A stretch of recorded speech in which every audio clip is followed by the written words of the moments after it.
नमस्कार, मी मृणाली पिळणकर. तुम्ही पाहत आहात LS मराठी. पाहूयात काही सुपरफास्ट बातम्या.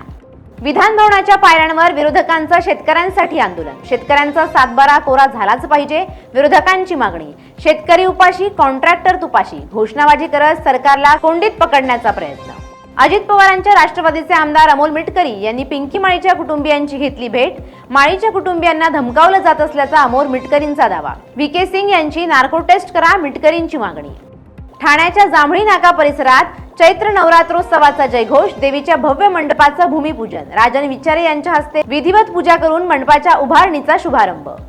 भीमाशंकर मंदिर बंदला 2 महिने पूर्ण. मंदिराचं काम संथ गतीने सुरू असून मंदिर बंदच्या मुदतीला 1 महिना शिल्लक. मंदिर खुलणार का, भाविकांचा प्रश्न.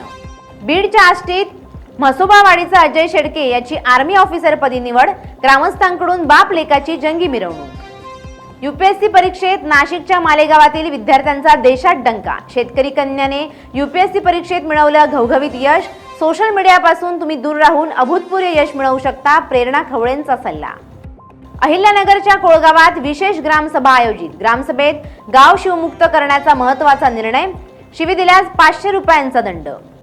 सिंधुदुर्गच्या मालवणमध्ये अज्ञात व्यक्तीकडून गाव कमिटी अध्यक्षावर गोळीबार. सुदैवाने गोळी त्यांच्या डोक्याच्या बाजूने गेल्यामुळे थोडक्यात बचावले. बीड शहरातील अंकुशनगर भागात तरुणावर धारदार शस्त्राने वार. अमानुष मारहाणीत तरुण गंभीर जखमी. तरुणावर खासगी रुग्णालयात उपचार सुरू.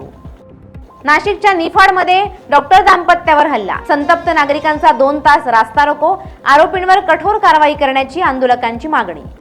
या होत्या आताच्या घडीच्या काही महत्त्वाच्या बातम्या. अशाच महत्त्वाच्या बातम्यांसाठी पाहत रहा LS मराठी.